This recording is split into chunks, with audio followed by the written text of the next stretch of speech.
Namaste and a very warm welcome to all our viewers. I am your host Lisasha and you are watching our very first video edition of JNMA podcast. हामीले धेरै समयदेखि audio podcast गर्दै आएका थियौं भने अब हामीले video पनि सुरुवात गरिसकेका छौं.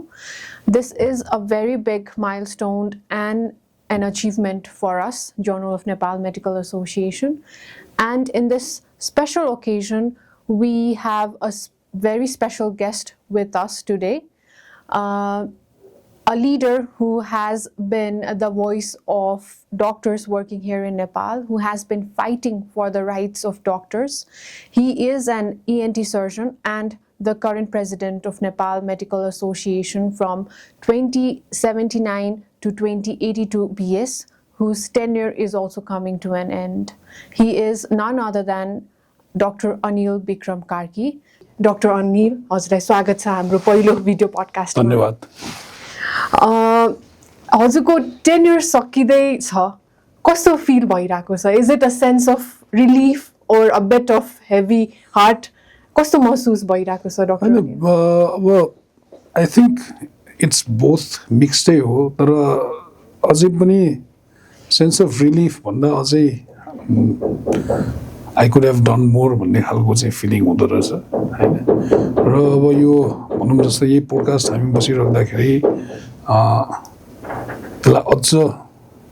अगाडि सुरु गर्न पाएर अझ हामीले जुन सोचेका थियौँ त्यो गर्न सकिन्थ्यो कि भने जस्तो. र अब रिलिफ भनेको I head a fix tenure. मलाई पहिले नै थाहा थियो कि मैले छोड्नुपर्छ र अब त्यो बेलामा यो टेन्युरमा अब अप्स एन्ड डाउन्स हुन्छ भन्ने इट वाज एक्सपेक्टेड. अब इन द्याट सेन्स हो. अब अलिकति जे चिज पनि छोड्दाखेरि आफूलाई अलिक नरमाइलो अथवा खिन्न खालको अथवा भनौँ हुने प्रतिक्रिया आई थिङ्क त्यो स्वाभाविक पनि हो. That is a human nature होइन. र केही चिज अझ थप गर्न पाएको भए हुन्थ्यो, सकिन्थ्यो कि भन्ने हुटुटी चाहिँ अहिलेसम्म पनि छ. र जाँदा जाँदै अझै केही गरौँ भन्ने हुटुटीमै काम गरिरहेको छु. हजुर 2079मा प्रेसिडेन्टको पदमा आउनुभयो सर होइन? त्यो पदमा आउँदाखेरि केही भिजन थियो होला होइन, यो काम गर्छु भनेर. सो त्यो भिजन चाहिँ how much of it do you actually feel that you have achieved? It's like how much of it भन्दा पनि अब म आउँदाखेरि केही इस्युजहरू पहिलेको कार्य समितिको टेक ओभर गरेर आएको थियौँ भने केही नयाँ इस्युजहरू हामीले काम गर्छौँ भनेका थियौँ. कति इस्युजमा हामीले काम गरेर रिजल्टै पनि ल्याउन सक्यौँ भने कति इस्युजले हामीले अझ अगाडि बढाउन सकेका छौँ. अब सरसर्ती हेर्ने हो भने जस्तो हामीले दरबन्दीका कुराहरू सधैँ गरिरहेको हो. योभन्दा अगाडिको सरकारको बेलामा स्वास्थ्य मन्त्रालयबाट हामीले क्याबिनेटमा 2700 दरबन्दी पुर्याएका थियौँ. यद्यपि अर्थ मन्त्रालय र क्याबिनेटले त्यसको स्वीकृति नदिएर रोकिएको हो. त्यस्तै हामीले संस्था स्वास्थ्य कर्मी सुरक्षा ऐनको चाहिँ देशव्यापी डिसेमिनेसन गरेर ठाउँ ठाउँमा चाहिँ हामीले यो ऐन छ र यो ऐनअनुसार कारबाही गर्नुपर्छ भनेर एउटा चाहिँ डिसेमिनेसन गर्न सक्यौँ. त्यसपछि हामीले अब जुन रेजिडेन्टहरूको स्टाइपेन्ड थियो डिएमएफसिएच एमडिएमएस सबैको चाहिँ स्टाइपेन्ड हामीले नेपाल सरकार सर तोक्न सक्यौँ. अब हामीले स्वास्थ्यकर्मी स्वास्थ्य सुरक्षा ऐनमा जिरो टलरेन्सको पनि आउनुपर्छ भनेर त्यो पनि गर्न सक्यौँ. चिकित्सक ऐनको ड्राफ्टहरू मन्त्रालयमा हामीले तयारी अवस्थामा राखेको छौँ. र केही इस्युजहरू जुन हामी चुनावमा जाँदा थिएनन् होला अथवा हामी विजय भएर आउँदा थिएनौँ होला आएका इस्युहरू जस्तो कन्ज्युमर कोडको इस्युहरू त्यसमा पनि हामी प्रतिवाद गरेर अगाडि बढ्न सक्यौँ. अब यो डाइरेक्टली एनएमएमा भएर हो भने हामी जस्तो मेडिकल एजुकेसन कमिसनमा वेयर त्यहाँको पदेन सदस्य भइरहेको हिसाबले हामीले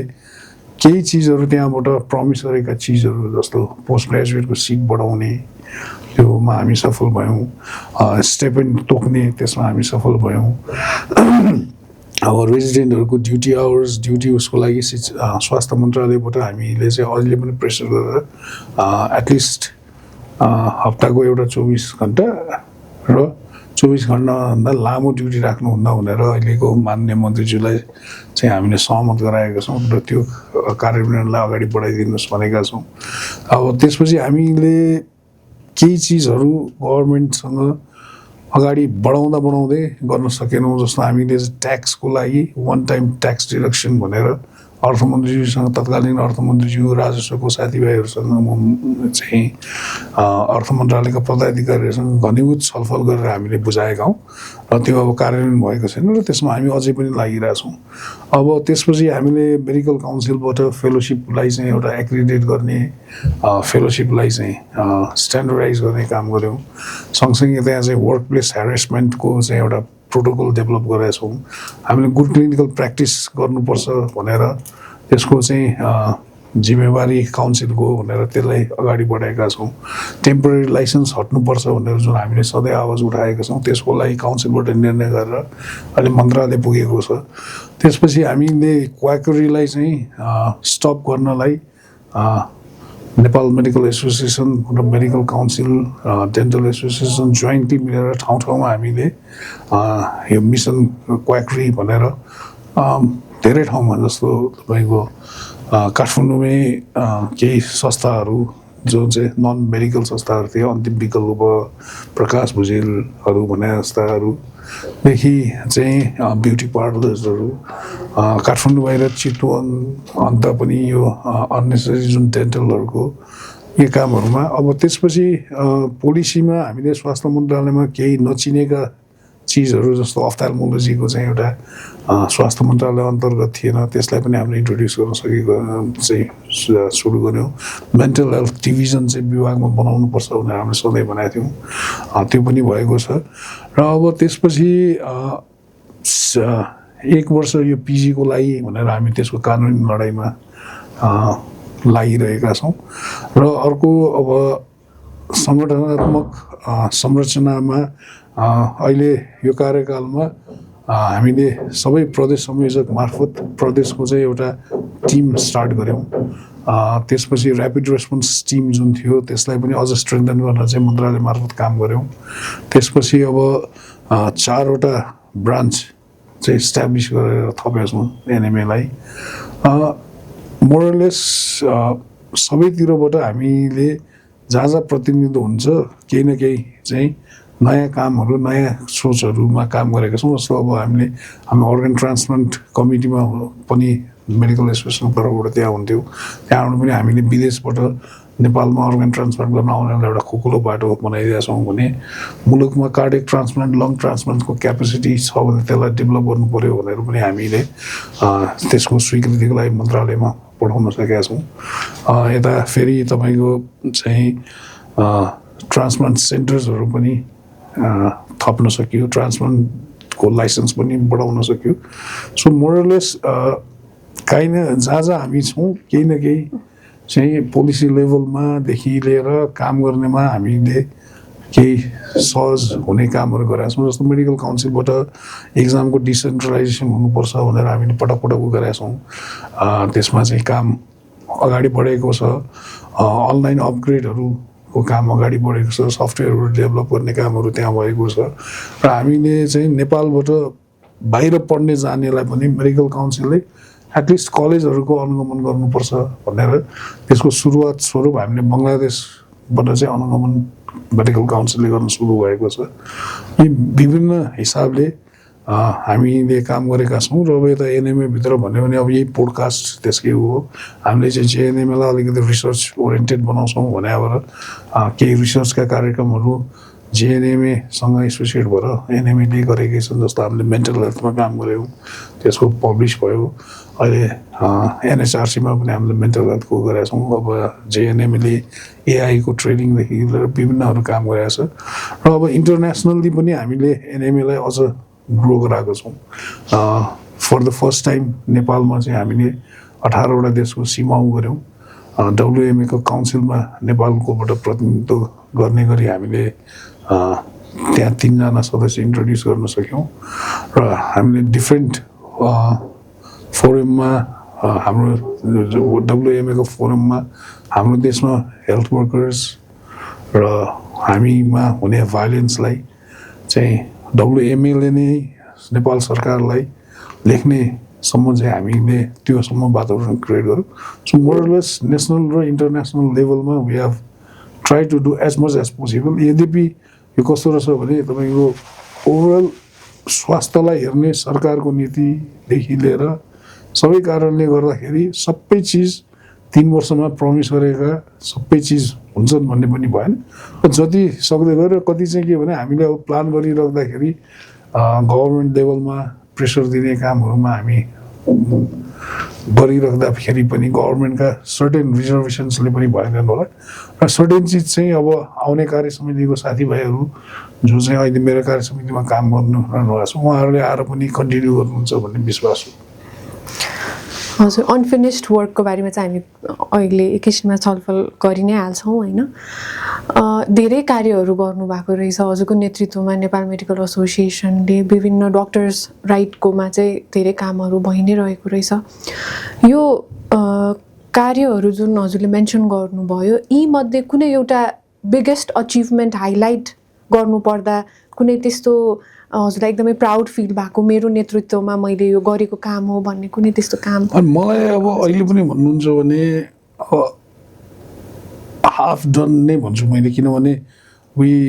कुड इस्टाब्लिस स्टेपेन्ड हामीले इस्टाब्लिस गर्न सक्यौँ अझै पनि ड्युटी आवरको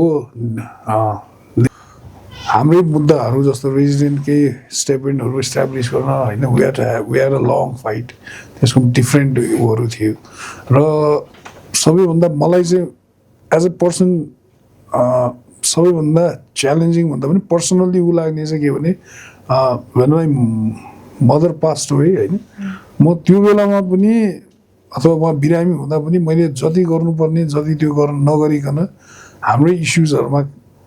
काम गर्नुपर्ने स्थिति थियो र आफू बाहिर खोलेर पनि आउन नमिल्ने होइन किन आफू चाहिँ यता भएको तर इस्युज पनि त्यो त्यतिखेर ठ्याक्कै यो धुलीखेलमा चाहिँ जुन रेजिडेन्टले सुसाइडल एज ए एटेम्प गर्यो त्यो बेलाको ठ्याक्कै पिरियड छ त्यो बेला चाहिँ मेरो भनौँ न इमोसनल्ली अल्सो आफ्नो त्यस्तो अप्ठ्यारो अवस्था होइन अब उता फेरि के भने सधैँ नै मेरो मान्यता भने यङ्स्टर्सलाई यङ डक्टर्सहरूलाई हामीले जति सकिन्छ फेसिलिटेट गरिदिनुपर्छ भन्ने मान्यता र अब त्यो चाहिँ एक किसिमले भनौँ न रेजिडेन्ट र फ्याकल्टीको भन्ने हिसाबले जुन पहिले बाहिर आयो र चाहिँ सुसाइडल लेभलमै पुग्यो भन्ने होइन अब त्यो बेला चाहिँ आई फाइन्ड लाइक एकदमै आफूलाई गाह्रो भएको पिरियड चाहिँ सायद त्यो होला त्यस्तो सिचुएसनमा कसरी ह्यान्डल गर्नुभयो डक्टर अनि यो एउटा चाहिँ कस्तो भने हाम्रो स्ट्रेस कोप अप मेकानिजम भने अचम्मको हुँदो रहेछ होइन तपाईँलाई परिसकेपछि र त्यो रेस्पोन्सिबिलिटी लिइसकेपछि कि तपाईँ अब चुपचाप सुत्ने नेचरको हुनु पऱ्यो कि तपाईँ गर्ने नेचरको हुनु पऱ्यो होइन अब गर्ने नेचरको भएपछि लकिली अब अहिले भनौँ फोन वाट्सएपको कम्युनिकेसन भएको भएर त्यतिखेर चाहिँ होइन सबै साथीभाइहरू जो मेरो टिममा पनि हुनुहुन्थ्यो काउन्सिलमा मेडिकल एसोसिएसनमा जो काउन्सिलको तत्कालीन चेयरम्यानदेखि लिएर मेम्बर्सहरूदेखि लिएर भाइस चेयर साथीहरू यता मेरो टिमको वरिष्ठ उपाध्यक्ष महासचिव कोषाध्यक्ष साथीहरू सहकोषाध्यक्षहरू उहाँहरू सबैले चाहिँ इभन देवर आउटसाइड हो होइन उहाँहरूले त्यतिखेर हामीले दुईवटा इस्युमा एउटा यो धुलीखेल र अर्को विकास समितिको डक्टर्सहरूको इस्युमा जुन गराएको थियौँ उहाँहरूले फिजिकल्ली गर्नुपर्ने काम उहाँहरूले गर्नु हो फोन मार्फत गर्ने काम मैले गरेँ होइन र अब सधैँ मनमा के भने अब आफूले त्यही भने के भने अब आफ्नो दुःख त छँदैछ तर यो जिम्मेवारी पनि गर्नुपर्छ भन्ने एउटा आँटले नै अगाडि बढेको र अब परिवारहरूलाई पनि त्यतिखेर उहाँहरूले पनि बुझिदिएको भएर मलाई अलिक सजिलो भयो त्यही त वर्क लाइफ ब्यालेन्स गर्न चाहिँ अलिकति गाह्रै छ अब लेट्स टक अबाउट रियालिटी अघि नै पनि भनिहाल्नु भयो हजुरहरूले धेरै कामहरू गरिराख्नु भएको छ होइन हामीले थाहा पनि छ डक्टर्स जो नेपालमा काम गरिराख्नु भएको छ उहाँहरूले एकदमै च्यालेन्जेसहरू भोगिराख्नु भएको छ जस्तै वर्क प्लेस भायोलेन्स भयो सेफ्टीको कुरा डिग्निटीको कुरा होइन यो सम्बन्धी चाहिँ हाम्रो नेपाल मेडिकल एसोसिएसनले हजुरको नेतृत्वमा चाहिँ स्पेसिफिक कार्यहरू के कस्ता गर्नुभएको छ अलिकति हाइलाइट गरिदिनुहुन्छ अनि स्पेसिफिक भनेको अब हेर्नुहोस् नेपाल मेडिकल एसोसिएसन एउटा एडभोकेसी गर्ने बडी हो र समय समयमा एडभोकेसीले नपुगेर हामी सडकमा पनि आउनुपर्छ। पहिलो त हामी बिचको कन्सेन्सस खोज्न नै इम्पोर्टेन्ट हो जस्तो लाग्छ, किन हाम्रो फ्याटर्निटीले अथवा हामी ओभरअलले के खोजिरहेछौँ र हामी एकै ठाउँ बसेर त्यो खोजेको चिजलाई अगाडि बढाउन सक्यौँ भने एचिभ गर्ने भन्ने हो होइन। अब हामीले जस्तो मैले अघि भने एक दुईवटा इन्सिडेन्टहरू एकदमै सम्झिनै पर्ने भने हेटौडामा एउटा घटना भएको थियो, त्यसपछि लगत्तै पोखरामा भएको थियो र त्यसले एउटा सडकमा हाम्रो शक्ति पनि हामीले देखायौँ र जो युङ साथीभाइहरू त्यतिखेर आउनु हो उहाँहरूसँग समन्वय गरेर हामीले सर्टेन चिजहरू त्यतिखेर पनि बढायौँ र सबैभन्दा हामीले सेक्युरिटीमा गर्न सकेको भने देशव्यापी यसको डिसेमिनेसन गर्न सक्यौँ र केही चिजहरू चाहिँ त्यो ऐनबाट संशोधनको लागि अगाडि प्रेसर गरेर अगाडि बढाउन लागिरहेका छौँ। जस्तो त्यो चाहिँ नन बेलेबल बनाउनलाई हामीले व्यापक प्रेसर गरेका छौँ र जिरो टलरेन्स हुनुपर्छ भनेर गरेका छौँ र यो सँगसँगै के हो भने हाम्रो मेडिकल काउन्सिल पनि स्ट्रेन्थन हुनुपर्छ भनेर त्यहाँबाट हामीले चाहिँ वर्क प्लेस हेरेसमेन्टको एउटा गाइडलाइन बनाएको। यो किन त्यहाँबाट हामीले बनाएको भने lot of our interns resident medical officers या सिनियर्सहरू त त्यहीँ रेजिस्टर हुन्छौँ। हाम्रो इन्टरनल कन्फ्लिक्ट्स भए चाहिँ हाम्रै काउन्सिलले गभर्न गर्यो र हामीले सिनियरले एज अ सिनियर जुनियरले के गर्नु हुने, जुनियरले सिनियरलाई के गर्नु हुने भन्ने एउटा अलिकति भयो भने हामीलाई काम गर्न सजिलो हुन्छ, स्पेसली यङ्स्टर्सहरूलाई अब आउँदा सजिलो हुन्छ भन्ने उद्देश्यले एउटा त्यो गरिएको हो। अर्को जिरो टलरेन्स किन ल्याएकोमा हामीले किन काम गरेर अलिक अगाडि बढाइरहेको भन्दा अहिले डक्टर्सको अथवा हेल्थ फोर्सको we only talk about physical insecurity, हामीले धेरै कुरा गऱ्यो भने भौतिक असुरक्षाको कुरा गर्छौँ तर भौतिक असुरक्षा इज जस्ट अ पार्ट होइन। हाम्रो वर्क प्लेस भाइलेन्स अथवा हामीलाई हुने अन्य भाइलेन्सहरूको we don't talk about it होइन। हामीले त्यसपछि कुरा गर्ने भने आर्थिक असुरक्षाको होइन। अब आर्थिक असुरक्षाको लागि सुरक्षित बनाउन एउटा चाहिँ हामीले प्र्याक्टिस बेस्ड इन्सेन्टिभ भनेर हाम्रो आइपिपी डाक्टर लोचन कार्कीको नेतृत्वमा एउटा बनेको छ, त्यसलाई लागू हुनुपर्छ भनेर। त्यसपछि हामीले अब मानसिक असुरक्षा कम गर्नु पर्यो भनेर मेन्टल हेल्थ इस्युमा काम गर्न लागेको छौँ र सबैभन्दा चाहिँ नीतिगत असुरक्षा यसलाई चाहिँ कम गर्नु पर्यो भनेर हामीले चिकित्सक ऐनको ड्राफ्ट रेडी गरेर मन्त्रालयमा रेडी गरिरहेका छौँ र त्यसमा बेसिकली 3-4वटा चिज छ। हामीले मेडिकल काउन्सिलको लाइसेन्स पाएपछि राज्यले के गरिदिन सक्छ सहजीकरणको हिसाबले र हामीलाई काउन्सिलको एक्टले बाइन्ड गरिराख्दाखेरि होइन हाम्रो सबै स्ट्यान्डर्ड सेम हुनु पर्यो भन्ने हो होइन। नभए यहाँ हाम्रो कस्तो छ भने विकास समितिकोलाई एउटा, छात्रवृत्तिकोलाई अर्को, सरकारीलाई एउटा, गैर सरकारीलाई अर्को, निजीमा काम गर्नलाई अर्को। So at least a minimum common ground होइन, फेरि एकाडेमिकलाई अर्को भन्ने हो र त्यसको चाहिँ हामीले जुन रेजिडेन्ट्सलाई ठाउँ ठाउँमा चाहिँ राज्यले अथवा चाहिँ उसले कलेजहरूले होइन दे आर नट डक्टर्स भन्ने खालको जुन थियो हामीले they are doctors and they need a decent pay, they need a decent behaviour, they need a decent life भन्ने हिसाबले जुन स्ट्याब्लिस गरेर त्यसको पार्सियली वे हेभ रिच र hopefully before I leave the office केही अरू थपेसमा हामी चाहिँ काम गर्छौँ र अब अलिकति हामीले परिवर्तन गर्न पर्ने र नसकेको भने चाहिँ नागरिक समाजले अथवा जेनरल पब्लिकले हामीलाई हेर्ने पर्सेप्सन त्यसलाई पनि कहीँ न कहीँ चेन्ज गर्न सकिन्छ भनेर हामीले अहिले मेडिकल काउन्सिलबाट गुड क्लिनिकल प्र्याक्टिस मोड्युलमा काम गरौँ भनेको हो। त्यसमा बेसिकली हाम्रो कुरा के हो भने त्यहाँ communication skills, history taking, prescription writing, तपाईँको डकुमेन्टेसन होइन, यी सब चिजहरूमा चाहिँ हामीले ट्रेन गर्न सुरु गर्नुपर्छ किनभने we have been facing lot of medical legal cases त्यो हामीलाई नआएर होइन हामीले नजानेर होइन तर कति चिज हामीले जान्दै जान्दै आउँदै maybe we haven't properly documented that, maybe we haven't properly explained that, होइन अथवा हामीले चाहिँ properly त्यसमा गर्न सकेका छैनौँ कि भन्ने हिसाबले हो होइन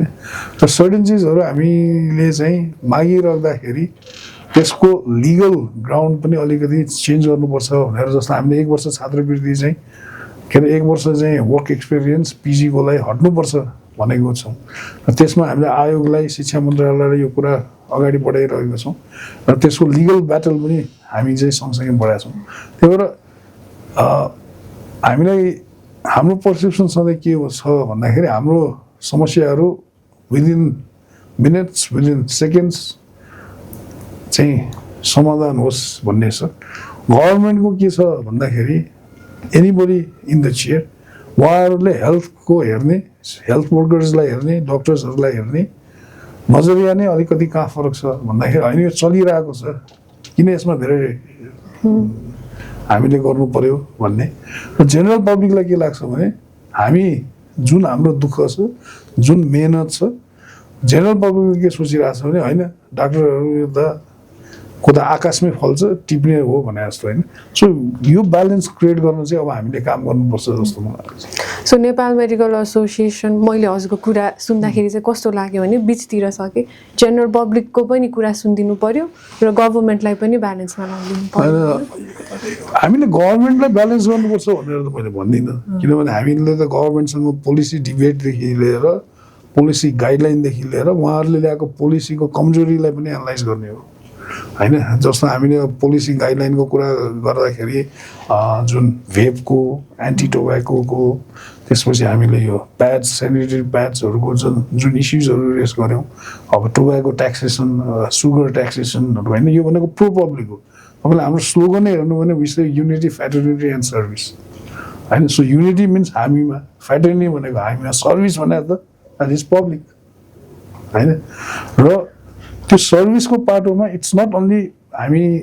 बिरामी हेर्छौँ क्याम्प जान्छौँ इट्स पोलिसीको इन्टरभेन्सनमा पनि हामीले कन्ट्रिब्युट गर्नुपर्छ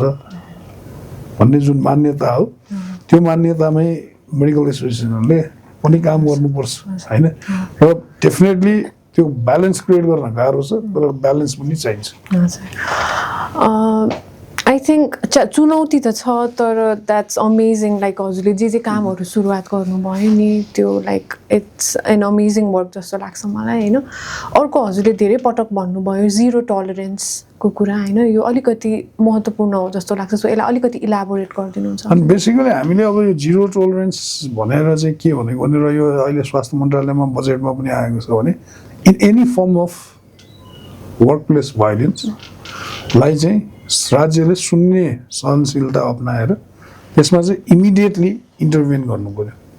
not only physical any form of violence भनेको तपाईँको वर्क प्लेसमा तपाईँलाई भर्बल एब्युज हुने होइन त्यसपछि तपाईँको सोसियल मिडियामा नेगेटिभ तपाईँलाई क्याम्पेनिङ गर्ने होला या मिडियाहरूले जुन भ्रमपूर्ण र चाहिँ सेल हुन्छ भन्नेले जुन फेक खालको न्युजहरू बनाउने होला देखि लिएर तपाईँको इन्टर डिपार्टमेन्टल अथवा इन्टर प्रोफेसनल अथवा इन्टर रिलेसनसिपमा पनि राज्यले हेर्नुपर्छ र यसमा जिरो टलरेन्स हामीले किन भनिरहेको छौँ भने जस्तो इन जेनरल हामीले के भन्दाखेरि पिटेको त देखिन्छ पिटेको घाउ त तपाईँको सन्चो हुन्छ होइन तर तपाईँलाई विभिन्न पत्र पत्रिकामा उसमा तपाईँले नगरेका चिजका अथवा तपाईँले गुड फेथमा गर्दा गर्दै नभएका चिजका आउँछ भने त्यसको इम्प्याक्ट अझ बेसी हुन्छ सो कहीँ न कहीँ फेरि तपाईँको फिजिकल भाइलेन्स योसँग जोडिएको छ किन भन्दाखेरि पब्लिकले अथवा जेनरल मान्छेले हाम्रो भाषाभन्दा त बेसी त त्यसलाई पढिरहेको छ त्यो नेरेसन डेभलप गर्न खोज्छ सो त्यहाँ पनि हामीले कन्ट्रोल गर्न सक्नु पर्यो त्यसपछि तपाईँलाई जिरो इभन गभर्मेन्ट को हाकिमहरूले अथवा गभर्मेन्टकै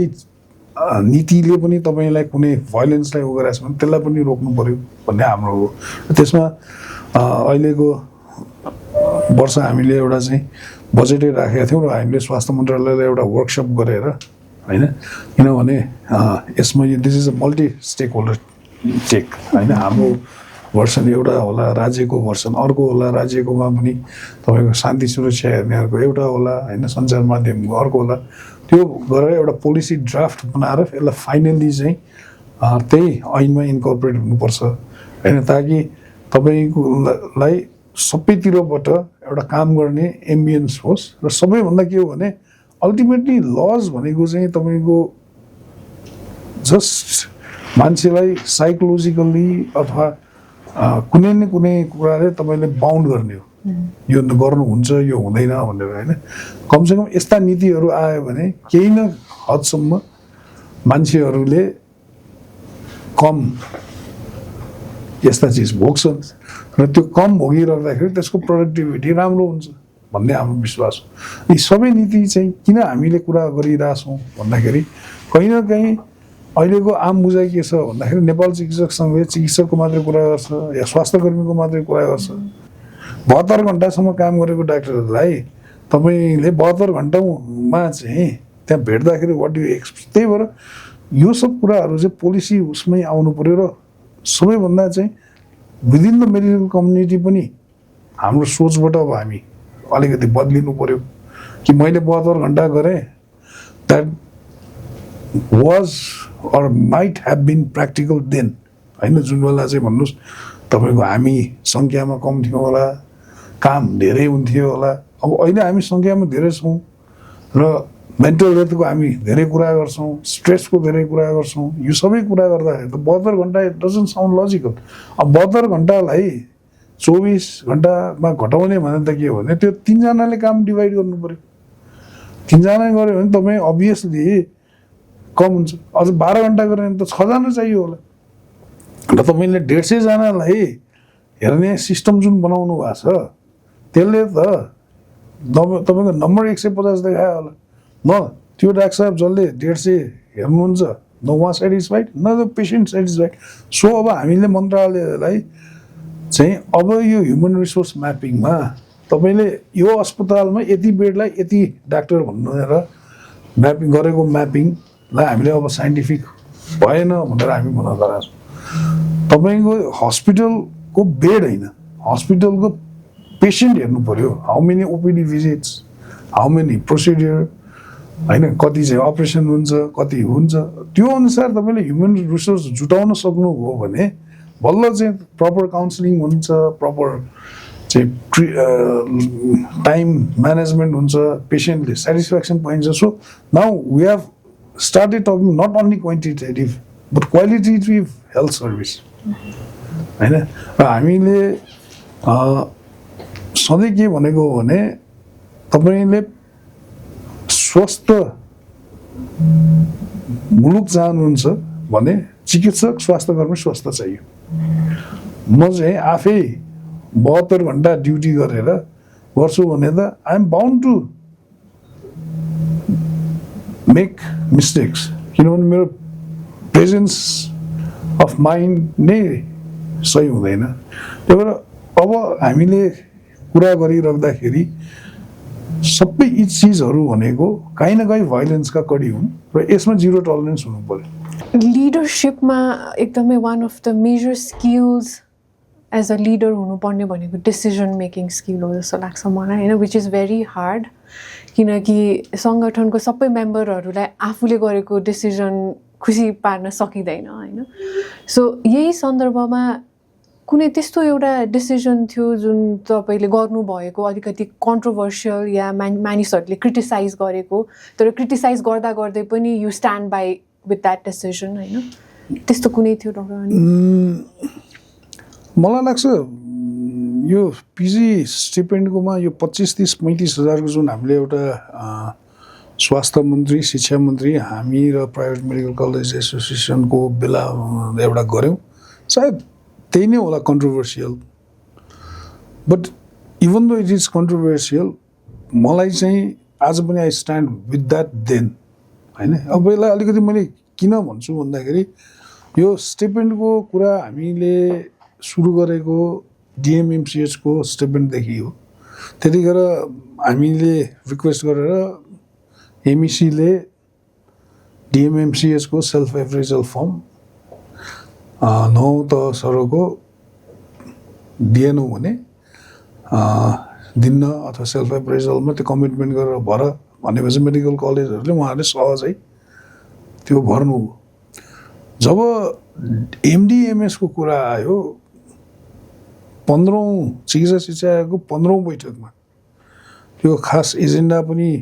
फर्मल्ली थिएन। यद्यपि त्यहाँ चाहिँ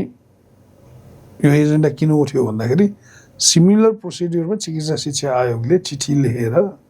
उहाँहरूलाई तपाईँहरूले एमडिएमएसमा यो कमिटमेन्ट गरेर सेल्फ एप्रेजल भर्नुहोस् भनेपछि उहाँहरूले सेल्फ एप्रेजल भन्नु भएन र 15औं बैठकमा यो कुरा निस्क्यो। निस्किँदाखेरि तत्कालीन सम्माननीय प्रधानमन्त्रीज्यू र मेरो र डाक्टर ज्ञानेन्द्र कारीज्यू त्यतिखेर प्राइभेट मेडिकल कलेजको उहाँ हाम्रो चाहिँ त्यहीँ फुल हाउसमै अलिकति तर्क वितर्क भयो। सामान्य प्रधानमन्त्रीले उहाँहरू विद्यार्थी हो भन्ने होइन, हामीलाई होइन उहाँहरू चिकित्सक हो, उहाँहरूले इन्डिपेन्डेन्टली ड्युटी गर्नुहुन्छ, उहाँहरूसँग लाइसेन्स छ भन्ने गर्दै 15औं 16औं भयो 17औंसम्म पनि आउँदाखेरि यो निर्णय भएको थिएन। र अब यो बिचमा अर्को एउटा सिनेरियो के डेभलप भयो भन्दाखेरि अब सेल्फ एप्रेजल फर्म नभरिकन तपाईँको पिजीको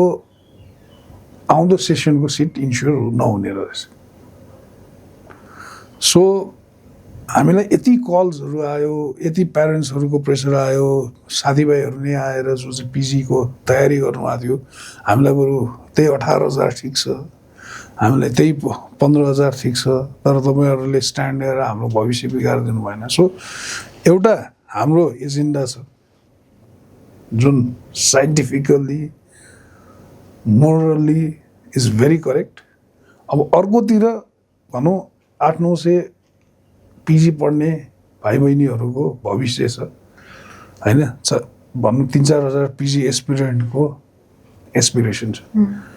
होइन। भनेपछि अब के गर्ने भन्दाखेरि एउटा विन विन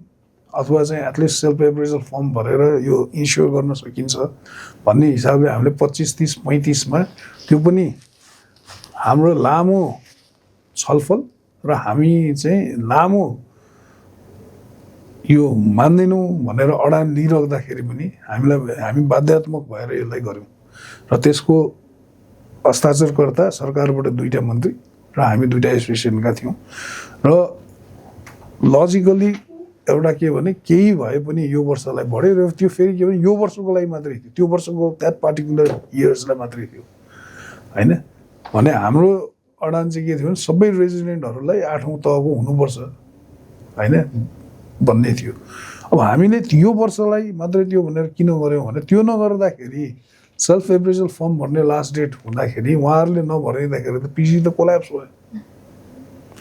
हामी कसैको भविष्य बिगारेर कसैकोलाई अपर्च्युनिटी खोसेर त आफ्नो अधिकार इस्टाब्लिस गर्ने होइन। र यो पिजी एस्पिरेन्ट्सहरूको जो चाहिँ इन्ट्रेन्सको लागि वर्षौँदेखि पढ्नु भएको थियो उहाँहरूको सिट इन्स्योर गरेर 25, 30, 35 नै पाइराख्दाखेरि हाम्रो यो आन्दोलन अथवा हाम्रो यो मुद्दा त सिद्धिने होइन किन we can go on fighting that was for that year that particular period होइन। तर यसलाई बजारमा अथवा अतिरञ्जित गरेर के भन्यो भने होइन मेडिकल एसोसिएसन चाहिँ कुनै बाहनामा उहाँहरूसँग चाहिँ झुक्यो भन्ने होइन। हामी कोही पनि न लगानीकर्तासँग झुकेका हौँ न सरकारसँग झुकेका हौँ, तर हामीलाई परिस्थितिजन्य कम्प्रोमाइज गर्नुपर्ने बाध्यता थियो। किन हामी भनेको जति पिजीको गरिरहेको अथवा पिजीमा इनरोल हुनुभएको साथीभाइहरू हुन्थ्यो त्यति हामी फेरि उहाँहरूको पनि हो र उहाँहरूको भविष्य बिगारेर या नेपालमा उहाँहरूलाई पढ्ने मौका रोकेर नेपालको सरकारी बाहेकमा रोकेर होइन हामीले विदेश पठाउने अथवा विदेश जानलाई इन्करेज गर्ने भनेर मेडिकल एसोसिएसनले त्यो आरोप पनि लिन मिल्दैन। सो देन हामी लामो पछि भनौँ न हामीले त्यसमा सम्झौता गऱ्यौँ र गरिराख्दाखेरि पनि समस्या चाहिँ टोटली समाधान भएन तर वान स्टेप अहेड मैले अघि भने जस्तो सेल्फ एप्रेजल फर्म भरियो इन्सपेक्सनहरू भए होइन कलेजहरूमा पिजी सिटहरू आए अब आएपछि फेरि हामी कहाँ आउँछौँ भन्दाखेरि 48 होइन र 48 दिनेमा फाइनल्ली केही साथीभाइहरूले प्रत्यक्ष केही साथीभाइहरूले अप्रत्यक्ष सहयोग गर्नुभयो हामीले पनि लबिङ गऱ्यौँ र त्यो निर्णय भयो निर्णय भइराख्दा फेरि कार्यान्वयनमा जानलाई फेरि पेचिलो स्थिति रह्यो र फेरि उहाँहरूले पिजी नपढाउने भनेपछि हामीले यही साथीभाइहरूलाई कानुनी उपचारमा सहयोग गरेर होइन हामीले नै कानुनी सहयोग गरेर फेरि उहाँहरूको सिट पनि इन्स्योर गऱ्यौँ र पिजी रेजिडेन्टहरूले 8औं तहको पाउने पनि गयो होइन र त्यो डिसिजन कन्ट्रोभर्सी थियो यद्यपि त्यतिखेरको डिमान्ड पनि त्यही थियो सायद हामीले त्यो नगरेको भए पिजी एजुकेसन नै धरापमा पर्थ्यो कि होइन र त्यो गरिराख्दाखेरि हामीले भोलि चाहिँ अन्य प्राइभेट इन्स्टिट्युट्समा मात्रै पिजी नहुँदाखेरिको भविष्य पनि हेऱ्यौँ भने सँगसँगै गभर्मेन्टमा पिजी सिट पनि हामीले फेरि 231 सिट त्यतिखेर चिकित्सा शिक्षा आयोगमा होइन हाम्रो पूर्व अध्यक्ष र चिकित्सा शिक्षा आयोगको कार्यकारी उपाध्यक्षज्यू र हामी मेडिकल एसोसिएसन मिलेर सामान्य प्रधानमन्त्रीलाई कन्भिन्स गरेर त्यो 231 सिट पनि हामीले थपेरै छोड्यौँ र इन्ट्रेस्टिङली के छ भने त्यो 231 सिटले देशको विभिन्न भूगोलको इन्स्टिट्युटहरूलाई त्यसले रेकगनाइज गर्यो जस्तो तपाईँले हेर्नु भने कर्णाली हेटौडा होइन त्यसपछि राप्ती भनौँ न भनेको काठमाडौँ मात्रै सीमित भएन कि काठमाडौँ बाहिरका इन्स्टिट्युटहरू पनि जो नेपाल सरकारले लगानी गरेको थियो त्यहाँ पनि रेजिडेन्सीको चाहिँ होइन छात्रवृत्तिमा पढ्ने मौका पनि एउटा चाहिँ क्रिएट भयो त्यही भएर कहिलेकाहीँ कस्तो भने अप्रिय छ यो निर्णय अप्रिय छ होइन जुन विष पिउने भन्छौँ नि भन्दा भन्दै हामीले त्यो अप्रिय निर्णय गर्नै पर्छ होइन र त्यो अप्रिय निर्णय नगरेको भए सडकको त्यो ऊर्जा पनि आउँदैन थियो होला जो साथीभाइहरूले यो मुद्दामा धेरै ध्यान दिनुभएको थिएन उहाँहरूले पनि त्यो ध्यान दिएर सहयोग गर्नु थियो होला र अल्टिमेटली के भन्दाखेरि हाम्रो पिजीको साथीभाइहरूले आफ्नो अधिकार पनि पाउनुभयो र पिजी पढ्न चाहनेले पनि पिजीको सिट पाउनुभयो होइन so I think on long run what we achieved धेरै राम्रो पायौँ तर त्यो पिरियडमा त्यो डिसिजन चाहिँ कन्ट्रोभर्सियलै हो त्यो अप्रिय हुन्छ भन्ने थाहा पनि थियो त्यसकोमा हामीलाई गाली गर्नुहुन्छ भन्ने पनि थाहा थियो तर we had to do it किनभने हामी यो आफ्नो भविष्य बनाउँछु भनेको भाइ बहिनीहरूलाई को भविष्य बिगार्न पनि हामी चाहिँ कुर्सीमा बसेको होइनौँ हामी उहाँहरूप्रति पनि उत्तरदायी छौँ र पिजी पढिरहेकोहरूसँग पनि उत्तरदायी छौँ भनेर हामीले त्यो अप्रिय चाहिँ निर्णयमा हामी हस्ताक्षरकर्ता भएकै। हजुर डाक्टर अनिल हजुरको कार्यकाल सकिँदैछ होइन अघि नै पनि हजुरले धेरैचोटि भन्नुभयो अधुरो कामहरू अझै छ होइन कुनै त्यस्तो काम छ जुन चाहिँ अलिकति समय भएको भए यसलाई म अझै इम्प्रुभ गर्न सक्थेँ या टप प्रायोरिटीमा राख्न सक्थेँ भन्ने कुनै त्यस्तो छ होइन सबैभन्दा अब 2-3वटा चिज चाहिँ हामीले यो जेनजीको आन्दोलन क्रम र सरकारको परिवर्तन र ऊ नभएको भए गर्न सक्थ्यौँ कि जस्तो लाग्छ र मेरो अहिले पनि प्रायोरिटीमा मैले चाहिँ जुन कन्ज्युमर एक्टको एमेन्डमेन्ट हामीमा लागेछौँ आई थिङ्क त्यो चाहिँ टुङ्ग्याउन पाएको भए भन्ने हुन्थ्यो किनभने यो बिस्तारै कन्ज्युमर एक्टमा यो जुन कन्ज्युमर कोर्टको कन्सेप्ट आएको छ यसले नेपालको हेल्थ सिस्टमलाई मेजर ब्लो हान्नेवाला छ यसको डाइनामिक्स हामी अहिले के भने हेल्थ वर्कर्सको पर्सपेक्टिभ र भर्सेस पब्लिकको मा लिएर गएको छौँ तर long run the public is going to lose भन्ने फ्याक्ट हामीले इस्टाब्लिस गर्नुपर्ने छ र यो किन पनि एमेन्ड हुन जरुरी छ भने हामी काम गरेको धरातल हाम्रो वातावरण र यो ऐन र यो ऐनको प्र्याक्टिस म्याच खाँदैन होइन मलाई यो चाहिँ गरेर जान पाए हुन्थ्यो भनेको किन लागेको भने हामी होल हेल्थ फ्याटर्निटी अहिले तरवारको धारमा काम गरिरहेको छौँ हामीसँग अनेक असुरक्षा थिए त्यसमा अब यो न्यायको असुरक्षा अझ थपियो र त्यो नभएको भए यो आइसक्थ्यो भन्नेमा आइदर ऐनमा या अध्यादेशमा आइसक्थ्यो भन्ने किनभने यसमा हामीले धेरै मेहनत गरेर यसको फाइनल ड्राफ्ट नै बनाइसकेका थियौँ र हाम्रो कन्सेप्ट क्लियर के भने हामीले पब्लिकले आफूले चिट भएको अथवा आफूलाई चित्त नबुझेको आफूलाई भनौँ न समस्या परेको कुरा मुद्दा जान्नुहुन्न भन्ने हाम्रो कुरो होइन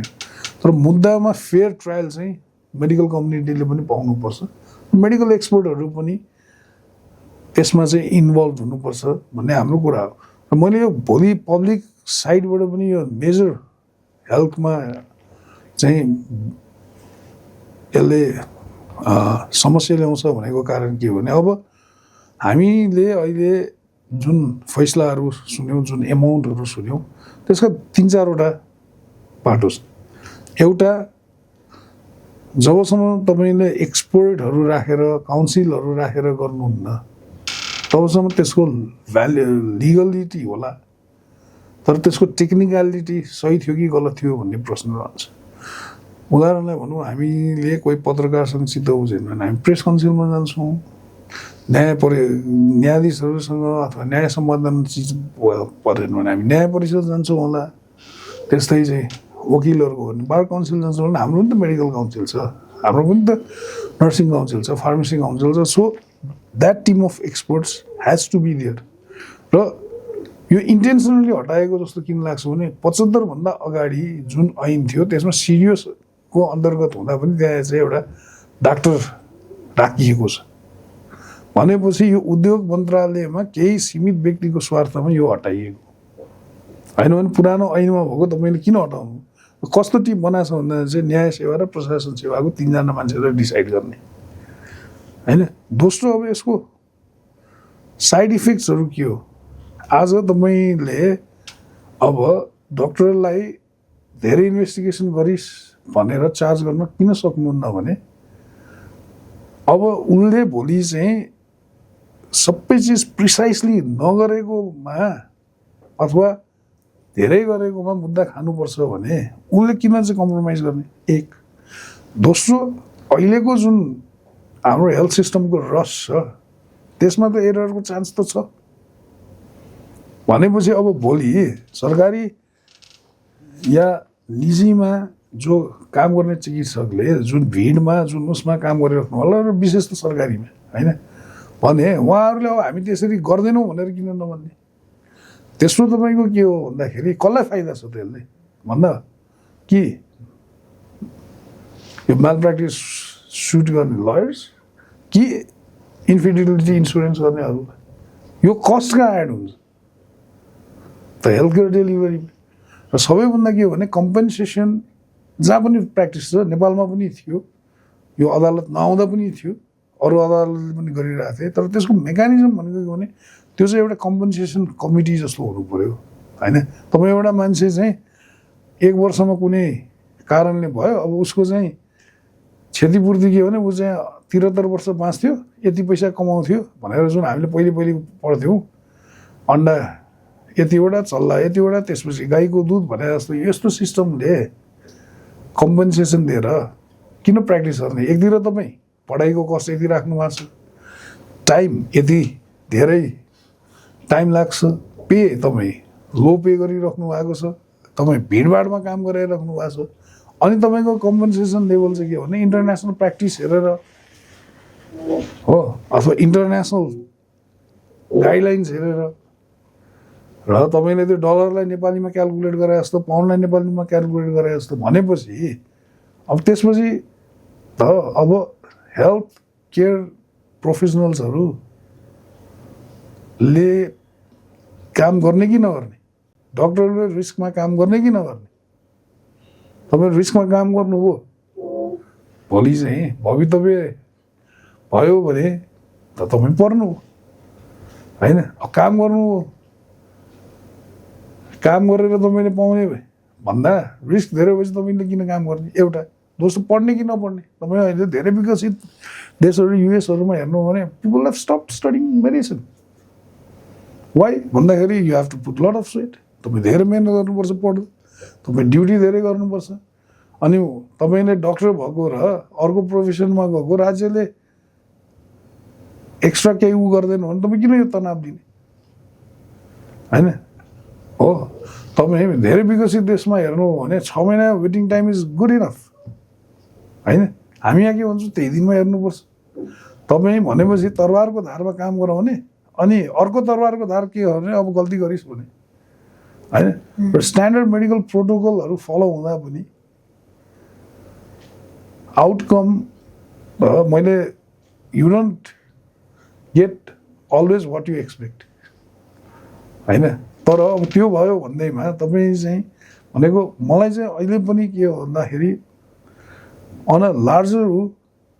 होइन दिस हेज टु चेन्ज र मेरो टेनियर अझ भएको भए अथवा म त्यो बिचको पिरियड नभएको भए यो एउटा चाहिँ म एमेन्ड गरेर जान्थेँ भन्नेमै हो कन्ज्युमर एक्ट र अध्यादेश मार्फत पनि यो होस् भनेर हामीले वर्तमान स्वास्थ्य मन्त्रीज्यूहरूलाई पनि धेरै प्रयास गरेको होइन यद्यपि अहिलेको सरकार अब अलिकति इलेक्सन गराउने ऊ भन्ने हिसाबले उहाँहरूको प्रायोरिटीमा परेन होला तर ओभरअल नेपालको हेल्थ सिस्टमलाई स्ट्रेन्थन गर्ने हो भने यसलाई चाहिँ मोडिफाई गरेर we have to make it more scientific both ways accountable होइन हामी जति हाम्रो कुरा गर्छौँ पब्लिकको पनि कुरा हुनुपर्छ उहाँहरूले पनि आफूलाई महसुस हुँदाखेरि जाने ठाउँ हुनुपर्छ तर तरिका सही हुनु पर्यो र यसले डिस्ट्रस्ट होइन मिसट्रस्ट अथवा त्यो विश्वासको वातावरण कम गर्ने भन्दा यस्ता चिजले चाहिँ अझ विश्वासिलो बनाउने भोलि जेन्युनली म्याल प्र्याक्टिस गरेको खण्डमा त्यो जेन्युनली म्याल प्र्याक्टिस गर्ने चाहिँ पर्नु पर्यो होइन जसले विथ इन्टेन्सन या चाहिँ मेजर उ गर्यो भने त्यो पर्नु पर्यो तर अब त यहाँ के भने every procedure every medicine every prescription every ऊ जाने वातावरण बन्यो र जुन हिसाबले कम्पेन्सेसन अनसाइन्टिफिकली डिक्लेयर गरियो त्यो हिसाबले त के भने तपाईँ त प्र्याक्टिस नगर्नुहोस् होइन त्यही भएर वान थिङ चाहिँ मलाई लाग्छ स्ट्रङली म अझै काम गर्न पाएको भयो भने मेरो चाहिँ कन्ज्युमर कोर्टै हो जस्तो लाग्छ र त्यसबाहेक मैले जुन सधैँ कुरा गरिरहेको यो ड्युटी आवर्स अनि यो विभेदहरू कानुनी विभेदहरू तपाईँको विभिन्न लेभलमा छन् होइन त्यसमा अब धेरै चिजहरू हामीले चेन्जको लागि अगाडि बढाएका छौँ अझै पनि त्यो गर्न सकिन्छ अझै पनि भनौँ न 1 महिना जति भइराख्दाखेरि केही न केही होस् भनेर लागि नै रहेछ हजुर अब हामी यो भिडियो पडकास्टको अन्त्यमा आइसकेका छौँ डाक्टर अनिल र अन्तिममा एकदमै महत्त्वपूर्ण क्वेसन सोध्न चाहे what advice do you want to give to young doctors who are working here in Nepal र साथै अब आउँदो जुन लिडर्सहरू हुनुहुन्छ नेपाल मेडिकल एसोसिएसनका उहाँहरूको कार्यकाल सफल गर्नको लागि चाहिँ के कस्ता सल्लाह सुझावहरू दिन चाहनुहुन्छ पहिले त मैले अब सबै निर्वाचनमा जो चिकित्सक साथीभाइहरू अहिले इन्ट्रेस्ट भएर उम्मेदवार भन्नुभएको छ उहाँहरूलाई शुभकामना र एटलिस्ट यो 3 वर्ष उहाँहरू जब आउनुहुन्छ होइन उहाँहरूले आफ्नो व्यक्तिगत पारिवारिक सामाजिक जीवन चाहिँ बिर्सेर आउनुपर्छ मैले उहाँहरूलाई दिने सुझाव किनभने हाम्रा एक्सपेक्टेसन्सहरू धेरै छन् हाम्रा पोलिटिकल आँखाहरूले हामीलाई कहिले पनि सजिलो बनाउने चेष्टा गर्दैनन् हाम्रा प्रशासनिक हातहरूले कहिले पनि चिकित्सक मैत्री स्वास्थ्यकर्मी मैत्री या स्वास्थ्य नागरिक मैत्री बनाउनतिर सोच गर्दैनन् खालि हाम्रो चाहिँ सिस्टमै अलिकति प्रचारमुखी खालको छ यद्यपि यो भनिराख्दाखेरि च्यालेन्जेस नै लिडरसिपको सबैभन्दा ठुलो अपर्च्युनिटी हो जस्तो लाग्छ हैन र त्यही च्यालेन्जमा आफूले कति प्रुभ गर्ने हो भन्ने हो हैन र मलाई लाग्छ यङ डक्टर्सहरूले 2-3टा चिज चाहिँ wherever you go हामीले बुझेर अगाडि बढ्नुपर्ने हुँदा whether I did medicine on my own interest or because of other reasons. म चाहिँ कसैलाई पनि मेडिकल प्रोफेसन आफ्नो इन्ट्रेस्ट छैन भने नआउनुहोस् भन्छु किनभने this is a very difficult profession हामी यसलाई जति नोबल प्रोफेसन भनिरहेको छौँ त्यति डिफिकल्ट प्रोफेसन हो तपाईँ पढ्दादेखिको त्यो मेहनतदेखि छ दोस्रो द प्यासन अफ मेडिसिन भन्छु नि मेडिसिनको प्यासन भन्दा it's not only about curing it's not only about caring होइन त्यो इट्स नट ओन्ली हो चाहिँ अर्निङ त्यसमा डेडिकेसन छ तपाईँको डिभोसनहरू छ र डिफिकल्टी धेरै छन् भने त्यो प्यासन तपाईँसँग भयो भने तपाईँलाई मेडिसिनले चाहिँ मतलब होल मेडिकल प्रोफेसनमा हो र तेस्रो चाहिँ हामी सबैले के भुल्नुहुन्न जस्तो लाग्छ भने हामी जो अग्रज छौँ अब मेरो पनि अग्रज जेनेरेसनहरू पनि हुनुहुन्छ होइन उहाँहरूले नै मलाई कति चिजहरू सिकाउँदै लानुभएको छ अहिले पनि म सिकिरहेको छु होइन इट्स नेभर एन्डिङ प्रोसेस भने हामीले पनि यो बुझ्नु भएन कि बिर्सिनु भएन कि we had all gone through the same stage होइन र वी सुड अलवेज थिङ्क कि हामी त्यो स्टेजमा गयौँ हामीले त्यो दुःख पायौँ हामीभन्दा पछिकाले त्यो दुःख पाउनु भएन भने जुनियर्सहरूले पनि अथवा अपकमिङ यङ्गर जेनेरेसन्सले पनि के भने the key to medicine is patience होइन कति चिजहरू चाहिँ सानो कम्युनिकेसनको प्रब्लम पनि ठुलो भइरहेको हुन्छ भने होइन यो seniors are also there to help you भन्ने गऱ्यो भने हाम्रो युनिटी रहन्छ जस्तो लाग्छ दोस्रो अहिले अब धेरै हामी सोसियल मिडियाको युज गर्छौँ कम्युनिकेसनमा डिफ्रेन्ट वेहरू युज गर्छौँ त्यसमा हामीले हाम्रो फ्याटर्निटीका हाम्रा कुराहरू राखिराख्दाखेरि त्यसले पब्लिकमा हाम्रो इमेजलाई कतिको नेगेटिभ बनाइरहेको छ यो कुरा हामीले विचार गर्नुपर्छ जस्तो लाग्छ किनभने हामीले पोजिटिभ इम्प्रेसन दिने काम गऱ्यौँ भने यो हाम्रो र पब्लिकको जुन खाल्डो छ यो कम हुन्छ होइन र तेस्रो चाहिँ क्यारियर अथवा भनेको एक दिनमै बन्ने चिज होइन आज जो सिनियर्सहरू we see them reputed we see them हो उहाँहरूले पनि they have put on the same effort होइन they have spend endless candleless night भने तपाईँहरू पनि त्यो मेहनत त्यो अथक प्रयास र आफ्नो डेडिकेसन राख्नु भने you will also reach there होइन and finally I think there is no shortcuts in medicine कि यो हाम्रो प्रोफेसन नै त्यही हो यद्यपि हामी लिडरसिपमा बसिराख्दाखेरि हामी चाहिँ सबैको हेर्नुपर्ने होइन आज भनौँ भर्खर पास गरेर एनएमए मेम्बर हुनुभएकोदेखि लिएर सिनियर मोस्ट 101 वर्ष पुगिसक्नु भएको मान्छे सबैको अर्गनाइजेसन भएर कहिलेकाहीँ हाम्रो एक्सपिरियन्स अनुसार अर्गनाइजेसनको मिट नहुनसक्छ त्यो भन्दैमा तपाईँसँग चाहिँ अर्गनाइजेसन हुँदैन भनेर सोच्नु भएन र जो लिडरसिपमा आउन खोज्दै हुनुहुन्छ तपाईँहरू सबैले चाहिँ बुझ्नुपर्ने नै यही हो कि हाम्रो जुन त्यो मन्त्र राखिएको छ युनिटी फ्याटर्निटी एन्ड सर्भिस त्यो त्यत्तिकै राखिएको होइन यसलाई क्यारी ओभर गरेरै हामी अगाडि बढ्ने हो र हाम्रोमा धेरै समस्याहरू किन आइरहेछ भन्दाखेरि हामी धेरै सङ्ख्यामा पनि बढ्यौँ हाम्रा डिमान्ड्सहरू पनि बढ्यो होला र सङ्ख्याले बढ्दा समस्याहरू पनि बढ्यो होला यद्यपि सबै बसेर किन हामी चुनावमा जुझाइराख्दा हामी विभिन्न हिसाबले चुनाव लड्छौँ होला तर जित हार एन्ड रिजल्ट होला तर हामी सबै फेरि जसरी चुनावमा एउटा उत्साह छ मिलेर काम गऱ्यो भने we can achieve a lot of things होइन र त्यसको लागि मैले भने अघि मेरै कार्यकालमा एक दुईवटा जुन कुराहरू गरेँ भने होइन that was not Anil Bikram Karki हेर्लो होइन that was Nepal medical association र जसले हामीसँग फरक मत राखेर पनि सहयोग गर्नु होला सडकमा बस्नु होला होइन त्यसको पनि नेतृत्वको जिम्मेवारी हामीले लिएर बसेका थियौँ र हामी एउटा साझा गोलमा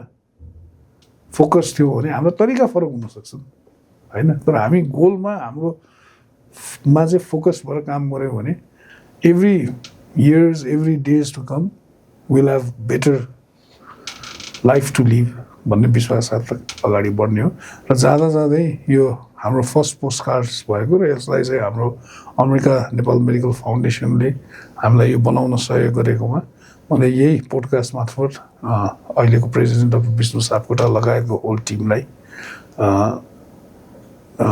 चाहिँ मैले धन्यवाद दिएँ र यस्तै सहयोग हामीले देश विदेशबाट बस्ने चिकित्सकहरूलाई माया गर्नेबाट पाइरहेको छौँ भन्ने विश्वास नै Thank you, Dr. Anil. It's been a pleasure talking to you. हाम्रो यो very first video podcastमा अनि मलाई लाग्छ कि हजुरको टेन्योर सकिन लागेको छ त्यही पनि यसपछि पनि हजुरको एकदमै महत्त्वपूर्ण भूमिका as an immediate past president रहने नै छ र आउँदो वर्षमा पनि एज अ गार्जियनको रूपमा नेपाल मेडिकल एसोसिएसनलाई सपोर्ट गर्नु नै हुनेछ भन्दै म आजको यस पडकास्टलाई समाप्त गर्न चाहे धन्यवाद हस् थ्याङ्क यू अब मेडिकल एसोसिएसनमा त अब हामी टेन्योर सिद्धिने हो ड्युटी सिद्धिने होइन जो साथीभाइ आए पनि हाम्रै फ्याटर्निटीको साथीभाइ आउने हुनाले हाम्रो एक्सपिरियन्स हामीले दिनुपर्ने गाइडेन्स सल्लाह सुझाव हामी सधैँ नै दिइरहन्छौँ र this is a team work अहिले पनि हामीलाई धेरै पास्ट प्रेसिडेन्टहरूले अग्रजहरूले समस्या पर्दा गाइड नै गर्नुभएको र हामी यहाँसम्म आइपुगेका हौँ र आई थिङ्क म मेडिकल एसोसिएसनसँग अब आफू बाँचुन्जेल चाहिँ अलग हुन सक्छु जस्तो मलाई लाग्छ Thank you. And that's a wrap for today. Thank you for joining with us. हामी यस्तै podcast फेरि पनि गर्नेछौँ with new experts, professionals and researcher. Till then, stay tuned with us. Stay safe. Bye-bye. Thank you.